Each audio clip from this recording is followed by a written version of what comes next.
आज के टॉपिक की तरफ आते हैं। हज़रत वासिफ़ अली वासिफ़ रहमतुल्लाह अलैह का बड़ा प्यारा जुमला है कि अपने माजी से नफ़रत करने वाला अपने मुस्तकबिल को कभी खुशगवार ना पाएगा। सुभान अल्लाह। तो माजी को लेके लोग बहुत परेशान हैं, तो इस माजी की याद से, तकलीफ़ से, इस अजियत से कैसे निकलें? हाँ, वो क्या कहते हैं, छीन ले मुझसे हाफिज़ा मेरा, याद माजी। याद माजी अजाब है यारब, छीन ले मुझसे हाफिज़ा मेरा।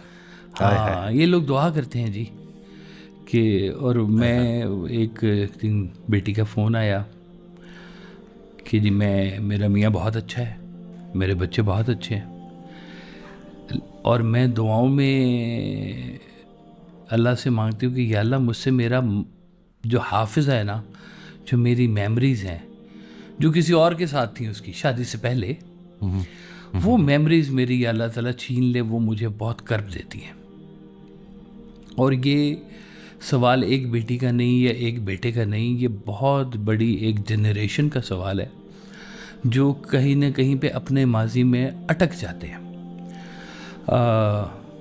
कोई अपना प्यारा दुनिया से चला जाए, बाप, भाई, बेटा, बेटी, कोई प्यारा मोहब्बत वाला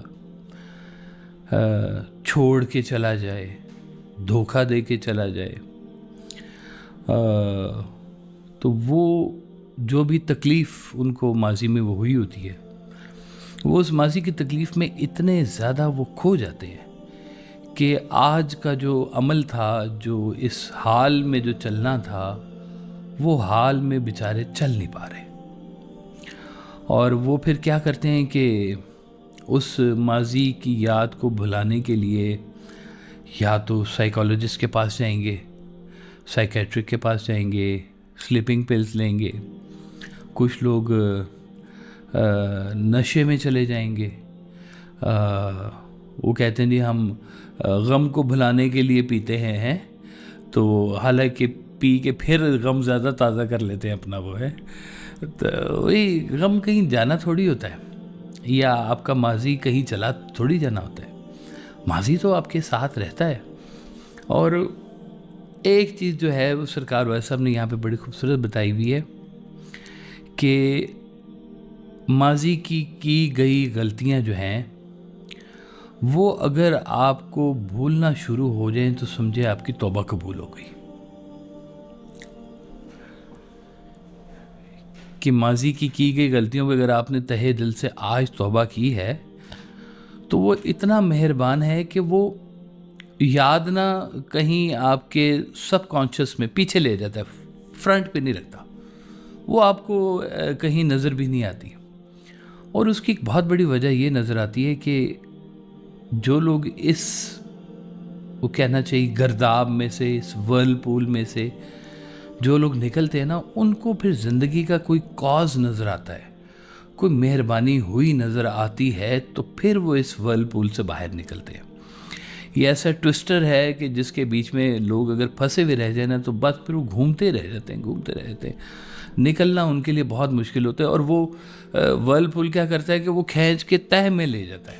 वो कहते हैं ना क्विक सैंड, कि इंसान कभी क्विक सैंड में फंस जाए ना, तो वो जितना जोर लगाता है वो उतना ही रेत के अंदर धंसता चला जाता है। तो ये जो हमारी मेमोरीज है ना, ये समटाइम हमारे साथ ना ये सलूक करती हैं कि हमें जब हम निकलने के लिए ज़ोर लगाते हैं, भूलने के लिए ज़ोर लगाते हैं, तो वो हमें और गहराई में वो ले जाती है, और बल्कि इतनी गहराई में ले जाती हैं कि बस आप फिर आपको और कुछ नज़र नहीं आता और आप उसके हवाले हो जाते हैं। वो फिर एक समझ लें आपकी ज़िंदगी का ऐसा वो एक नासूर बन जाता है, जिसको कहना चाहिए कि जिसका बाज़ औक़ात इलाज होना भी मुश्किल हो जाता है। वो मैंने देखा डॉक्टर जो है ना, वो फिर क्या करते हैं, वो एंग्जाइटी पिल्स दे देंगे, सुला देंगे, दिमाग को माउफ कर देंगे, सोचने समझने की सलाहियत को कम कर देंगे।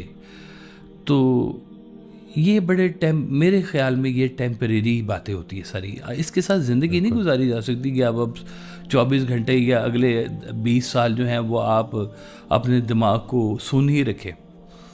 तो अल्लाह ताला ने जी फरमाइए। इसके ऊपर बड़ी बड़ी जो है ना, मुझे एक डॉक्टर साहब की बात बड़ी प्यारी लगी ना, कि ये जो दवाइयाँ हैं ना, ये आपको -100 से 0 पे ले आती हैं। 0 से 100 पे आपने अपने आप को खुद लेके जाना होता है, और इस प्रोसेस में ये दवाइयाँ भी छूट जाती हैं। जी हाँ। हमारा मसला ये है कि हम दवाइयों पे डिपेंडेंट हो जाते हैं, -100 से 0 पे आते हैं, फिर दवाइयाँ काम करना छोड़ती हैं, फिर हम -200 पे चले जाते हैं। हाँ, सही बात है, बिल्कुल सही बात है, बिल्कुल ये करती है जी। और आप गौर करें कि जितने भी ये हमारे माजी के जो दुख हैं, इनका ताल्लुक हमारे दिल के साथ है, लेकिन उसको मेमोराइज करना हमारे दिमाग का काम है। यानी कि दिल और दिमाग की ना एक जंग होती है ये वाली। अच्छा, वो बेटी ने जब मुझे कहा ना कि जी दुआ करें कि मुझसे ना मेरी मेमोरी छिन जाए, मैंने कहा मैं तो बिल्कुल नहीं दुआ करता ये वाली कि आपसे आपकी मेमोरी छिन जाए। मैंने तो देखा है कि जिन्होंने अपनी मेमोरीज को खूबसूरती से संभाल के रखा है, वो आगे माशरे के लिए बड़े मुफीद लोग साबित हुए। सुभान अल्लाह, वाह। उनसे बड़ी बड़ी बातें, बड़ा बड़ा कलाम, बड़ा बड़ा जिक्र, अज़कार। एक दुखी दिल एक शेर कहता है तो कई दुखी दिलों को जो है ना सहारा मिल जाता है उस शेर का, करार मिल जाता है। करार मिल जाता है जी। है हाय हाय, हाय हाय। जय सरकार के एक शेर है ना कि गमज़दा कायनात में तन्हा कौन वासिफ अली है क्या कहिए। हाय हाय, तो है तो कायनात ही गमज़दा सारी की सारी। हाय हाय। जरा निकले पूछें ज़रा कई और लोगों से, भाई मैं इतना गमज़दा हूँ, तुम इतने खुश बैठे हो। वो कहते हैं मुझे तुम्हारे रोने पे हंसना आ रहा है, वो कहता है मुझे तुम्हारे हंसने पे रोना आ रहा है। तो ये अंदर के मौसम की बात होती है सारी, कि आपका अंदर का मौसम क्या कह रहा है। सीरियस लोग हो जाते हैं, और ये बहुत अच्छा है कि ज़िंदगी में कभी आपको किसी मकाम पर ऐसा कोई दिमाग का ट्विस्ट आपको मिले कि ज़िंदगी आपकी वो फ़न टाइम से निकल कर ना कुछ शऊरी सतह के ऊपर भी काम करना शुरू करे। और ये वाली क्रिएशन जो ना बग़ैर दुख के मिलती नहीं है। सरकार फरमाते थे जितने भी क्रिएटिव काम हैं, क्रिएशन के काम हैं, उन सब के पीछे दुख छुपा हुआ होता है। बल्कि यहाँ तक कहा कि कोई वलीउल्लाह घर से वलीउल्लाह बनने नहीं निकला था, हर कोई अपना दुख जो है ना उसका मुदावा ढूंढने निकला था। वो दुख का मुदावा ढूंढते ढूंढते अल्लाह ही मिल गया। सुभान अल्लाह, वाह वाह वाह। वो अल्लाह मिल गया तो आपका काम वहाँ पे शुरू हो गया सारे का सारा, कि जब गम है और गम का मुदावा ही कोई नहीं है। अब एक चला गया, एक वाक़या था, किसी शक्ल में भी चला गया, चाहे वो परमानेंट चला गया या वो आंखों से ओझल हो गया या दुख दे गया, तो ये एक गम की स्टेट उसको मिल गई। अब गम की स्टेट को उसने उजालना कैसे है, उससे नरिशमेंट कैसे हासिल करनी है, ये भी एक बड़े काम की बात होती है। इस पे हम ज़रूर बात करेंगे कि उसने निकलना कैसे। पहले मैं आपको सिर्फ ये बताना चाहूँगा कि ये जो हमारी मेमोरीज़ हैं, जो हमारी याद है, सिर्फ गौर करें तो ये यही याद नहीं है कि मेरे साथ एक ने क्या कर दिया, किसी एक ने, या किसी का बाप फौत हो गया तो बड़ा रो रहा था वो बच्चा, तो एक बुज़ुर्ग है, उसने कहा क्यों रोता है, उसने कहा मेरे बाप चले गए। तो उसने कहा इतना क्यों रोता है, कुछ दिन बाद तू भी चला जाएगा, जाके मिलना ही अपने बाप से। तो है तो थोड़ा सा ही फासला, यहाँ पे ये है ही 60-70 साल की टोटल ज़िंदगी है। इस टोटल ज़िंदगी के अंदर कितने सारे काम तो आप वैसे ही कर बैठे हुए हैं, शादियाँ कर बैठे हुए हैं, कारोबार कर बैठे हुए हैं, नौकरियाँ कर बैठे हुए हैं, सो रहे हैं, जाग रहे हैं, नहा रहे हैं, खाना खा रहे हैं। तो शायद सोचने के लिए या उस गम को चेस्ट करने के लिए आपके पास है ही बड़ा महदूद सा टाइम, और उस टाइम को भी आप इसकी जो असल अफादियत है ना उसको नहीं आप समझ रहे कि इसकी अफादियत आती कहाँ से है। वो किसी ने कहा कि अपनों ने जब मुझे धोखा दिया तो मैंने एहतियात सीख ली। अपनों ने जब मुझे धोखा दिया तो मैंने ज़िंदगी से एहतियात सीख ली कि एहतियात कैसे बरतनी है। उसने कहा कि जब मेरे दोस्तों ने मुझे वफ़ादारी ना की मेरे साथ, तो मैंने ज़िंदगी से वफ़ा करनी सीख ली। धोखा किसने दिया? दोस्तों ने। धोखा उन्होंने दिया, लेकिन वफ़ा करनी मैंने सीख ली है कि यार ये वफ़ा नहीं होती जो ये कर रहे हैं। अगर तुम्हें आ गई है तो तुम वफा करनी शुरू कर दो। सुभान अल्लाह, वाह वाह। वफा तो होती ही बेवफा के साथ। वफा तो होती ही बेवफा के साथ है। तो जब कुछ भी आप जिंदगी का कर रहे हैं ना, तो कुछ ना कुछ उसका एक रिजल्ट निकल रहा जरूर है। हमारे वाकयात, दोस्तों के, अजीज़ों के, इसके अलावा भी तो बड़ी हमारी मेमोरीज हैं डॉक्टर साहब। जो कुछ हम पढ़ चुके हैं वो भी हमारी मेमोरी है। हम लोग आजकल बार बार जब कभी गम का जिक्र करते हैं और किसी अबदी गम का जिक्र करते हैं, तो ये मुमकिन नहीं है कि हम वहाँ पे करबला का जिक्र ना करें। इससे बड़ा भी कोई वाकया कभी किसी के साथ हुआ होगा? कभी नहीं। इतना बड़ा वाकया, इतना बड़ा गम, मतलब इस गम के आगे अगर आप अपनी ज़िंदगी के गम रखें तो बहुत छोटे से ऐसे मच्छर के बराबर आपको गम नजर आएंगे। जो ये गम है, आपको अबदी गम है। और अपने गम को हम जब भी तशबीह देते हैं तो कहते हैं वो हमारे पे भी करबला गुजर गई है। तो हमारी ज़िंदगी की करबला और वो जो करबला हुई है उनमें बड़ा फ़र्क है। लेकिन हम तशबीह या इस्तारा इसलिए देते हैं कि उससे बड़ी करबला, उससे बड़ा गम आज तक कायनात में आया नहीं और ना आएगा।